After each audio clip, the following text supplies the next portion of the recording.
What's crack like? It's your boy Broshmo, just in case you did not know. So we're going over the Cincinnati Bengals. What will they do this offseason? I don't know, but I can tell you what I would do if I was in charge of them. And we're going to go over what I would do through free agency. I bit my tongue a little bit. And through a mock draft. But before that, go ahead, become a bro and subscribe. Leave a thumbs up if you enjoy the video. Keep in mind when it comes to these videos, I had two things in particular to keep in mind. I don't do trades. I haven't found anything that really could let me trade players for picks for as far as the draft simulator. So I will be releasing guys, but it might be a better option to trade them, but I can't do that. And when it comes to starting lineups, I don't do base 3-4 or 4-3. I do basically what positions had the most snap counts, and I put those players on the field. So yeah, that's what I do. But go ahead, check out the other content I got here. I do a lot of stuff with the draft as well. I should have a new mock draft out. And yeah, let's go ahead. Let's dive in because the Bengals, they're fun and there's a lot of things we're going to do with them. First off, $45 million as far as the salary cap. That's nice by itself. So let's go ahead. Let's release some players. So I'm releasing Andy Dalton, of course. Ideally, I'm trading Andy Dalton, but like I said, I can't do that. So I'm releasing him. He's like 17, yeah, almost 18 million in dead cap. So I'm getting rid of John Miller. He just didn't have a great year. Cordy Glenn was kind of tough, and honestly, I could see them keeping him. It's not like he was bad. He was pretty decent last year, but I'd rather move ahead with Fred Johnson and Jonah Williams, especially Jonah Williams, who I think will eventually replace him at left tackle. But I liked what I saw late in the year from Fred Johnson. I think he didn't play right tackle at all, but that's where I see him eventually going. But that's essentially why I made the decision on Glenn. Then Sean Williams, that one kind of hurt too, because he's been a steady player, but I'm looking to bring in a plethora of youth to the team. Giovanni Bernard, I think they actually have quality players there at backup for running back, and I mean we could snag one in the draft as well. Drake Kirkpatrick was another tough one just because he didn't play particularly great, but I don't really want to pay him like getting rid of him frees up $8 million. So I'm just gonna go elsewhere. Bobby Hart too. Me personally, he played okay, but I just if you end up keeping him, good on you. I don't see it. He didn't play particularly well. But granted, that was to be expected, but still, I'd just rather get guys that I don't think they're gonna contribute a lot on the team off the team. So let's go ahead with some of the re-signings, because I'm not bringing back AJ Green. You think, well, why not? He's going to cost a lot, and you know what? This is a new franchise. Essentially, this is a new squad. He's part of the old regime. I love AJ Green, but I'd rather not spend the 16 to 17 million he's going to cost per year. I'd rather just move forward. And I'm bringing back a couple of guys for extremely cheap.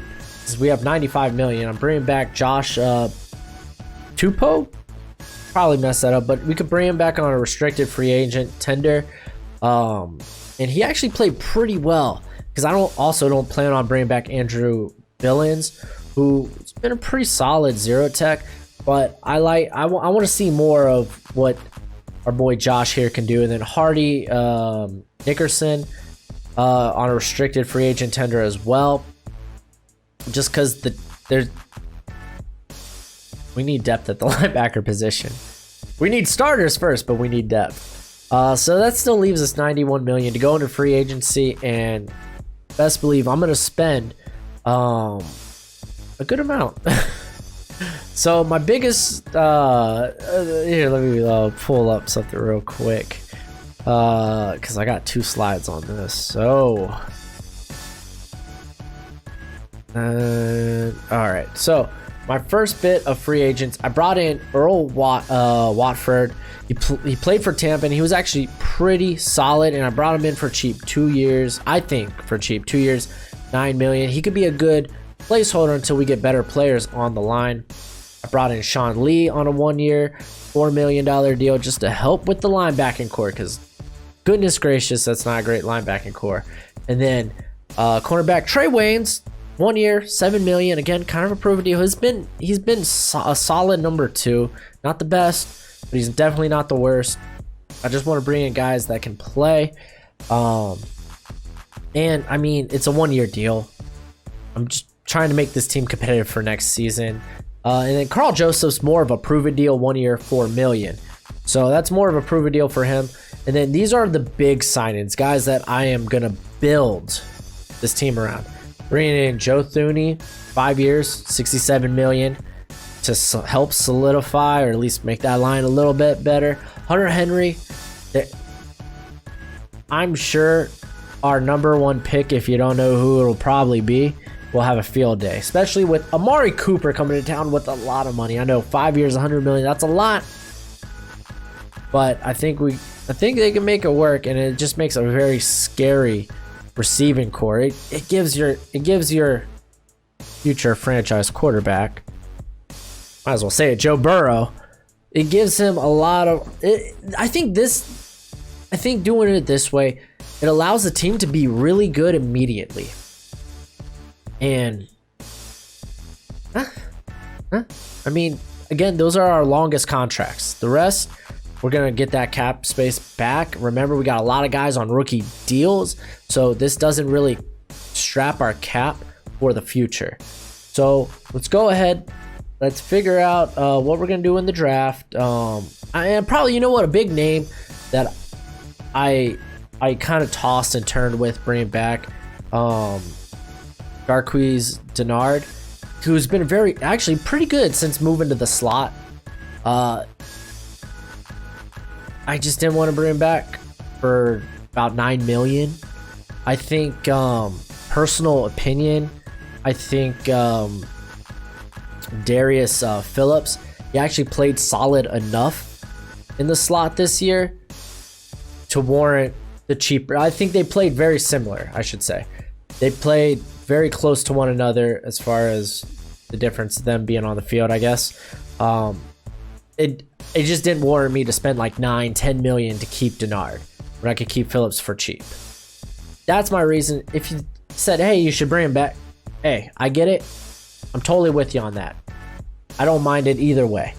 So let's go ahead. Let's dive in to this draft, because this is what our franchise, this is the franchise move right here. Okay, Joe Burrow. Let's get that out of the way real quick.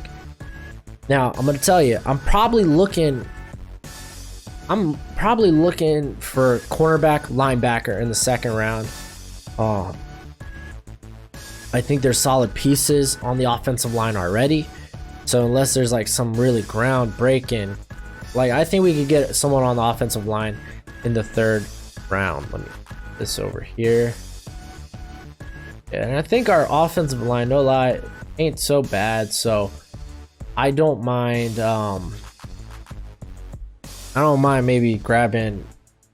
I grab a tackle eventually. Just it's not on my top priority list. So we got the first pick here. My first thing I want to look at. Okay, thank goodness there's no Kenneth Murray or Patrick Queen here, because that would have made it tough. So I feel better about let's take a look at the tackles. Okay, I feel better about going ooh, McKinney. That is a tough one, but we did get Carl Joseph. So I love Jeff Gladney. I think he's gonna be slipping into a lot of people's first round mocks coming soon. So secondary, man, secondary is very, very key. You want to have a lot of good secondary players. Just cause, just it's a passing league. Cornerback's a very volatile position.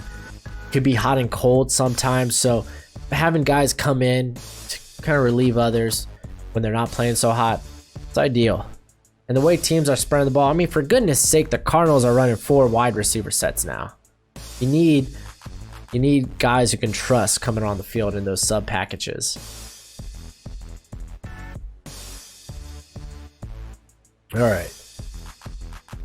I want to go best player available here. John Simpson is interesting, but I think I'm going. Let's take a quick look here. Antoine Winfield won't be bad. Ashton Davis won't be bad. Even with the addition, Carl Duggar won't be bad. Even with the addition of, oh my gosh, my mind is blank. Carl Joseph, there we go. It's not bad. There's nothing wrong with trying to address same spot.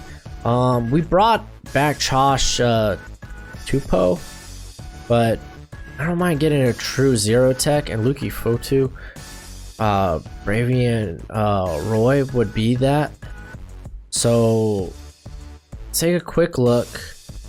Like these guys aren't bad. Robert Hunt, I think, is probably gonna be a guard. Take a look at center. There's still, I mean, Cesar Reyes. I can never get his last name right. Promise you before the draft comes, but I'd be nailing it. He would be a solid pick here as well. Like honestly, one of these guys is very tempting. And again, so is the linebacker position, because you know Sean Lee is just a he's a placeholder for someone else. He's a bridge essentially. Jordan Evans, he's been good in coverage, but in very small sample sizes. I don't think Jermaine Pratt. I think he's a great run defender. I don't think he'll be. I think he's a little bit of a liability in coverage. Honestly, grabbing one of these two might be key. And I don't mind holding up to wait for like a Bravion Roy. So who would I say? Okay, this is tough. I love Akeem Davis Gaither. I think he is phenomenal. He could also rush the passer for you. I think he brings a lot in run defense that Roy Dye doesn't necessarily. Yeah, I'm gonna go with Gaither. So I'm very, very happy with these first few picks. Take a quick look at that. There we go. Take a quick look at my roster. All these things I might want to plug up.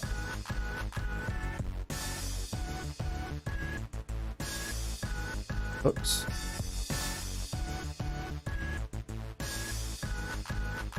Maybe end. And then we're really focusing defensively. Or yeah. Which isn't bad. I mean, we have done a lot on offense. But with this next pick, I want to see. Like, no lie, I think Charles or Driscoll. Charles wouldn't be a bad right tackle, but I think Driscoll is actually more ideal for Zach Taylor and what he's going to try to run. Let's take a look at edge. A lot of actually solid players left. I'm going to go ahead and grab our boy here, though. Oh, maybe we can hold for Von Hamilton, though. I don't know. Let's go with Roy. Roy made such an impact for Baylor. I mean, he honestly, he did a lot. Because they're typically only rushing 3 guys. Him and, what was it, Lockhart and James Lynch. And I mean, those guys, their sack numbers were through the roof. A lot of it was because he was so good at eating space, eating a block or 2. He's really good at pushing the pocket. Very underrated. I think he might be maybe the best true zero tech in this draft. So let's look here. Just be sure we're not missing on some solid players. And we're just you don't want to just be looking for need. Oh, that would be I got a few ideas here. Take a look at edge. Linebacker. Kind of already addressed those. I'm gonna go Kayvon Wallace. Guy that I think is gonna be a really solid slot, but he does have the experience to play safety. So now that hole that Denard may have left, if Darius Phillips doesn't play that well, it's not nearly as big. We have someone that can come in and play that role. So we've really addressed the defense on these last few picks. Do you think we'd be going offense? I'm kind of hoping Driscoll. I don't think he will. I mean, 6th round, that's kind of asking much. Yeah, there it goes. I was going to say, that's kind of asking much. It's asking a little bit for him to fall all the way to the 6th. I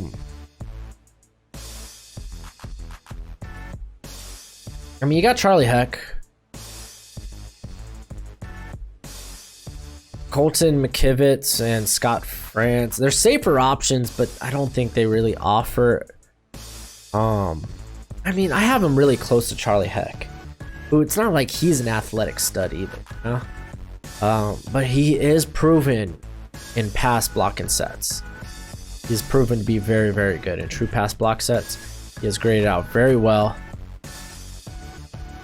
And he's got a pretty imposing frame at, I think he's like 6'9". Not positive on Jack. Oops. Okay. Thought I had it saved here. There we go. I think he was, what was his playing weight? 6'8", 315. There we go. Pretty scary, pretty imposing.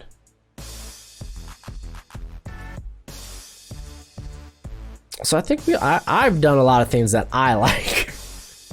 All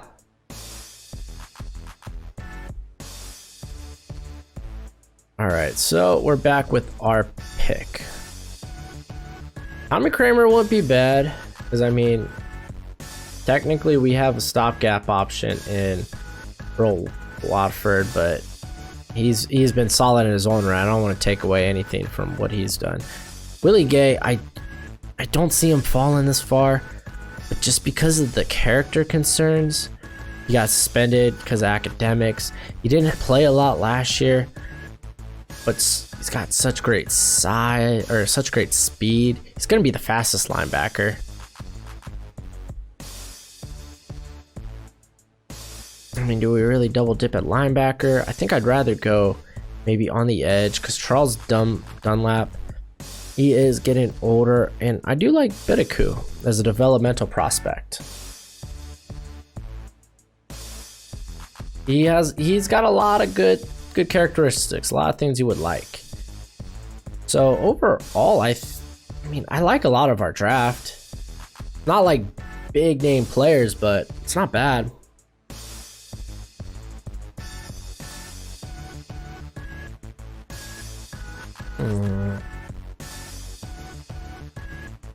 I don't think they have a pick left after this, so after this we'll just do a quick run through of what we got and what we might be looking at. Get out of here. All right, so obvious Joe Burrow. Jeff Gladney, I think, gives us some good depth right now.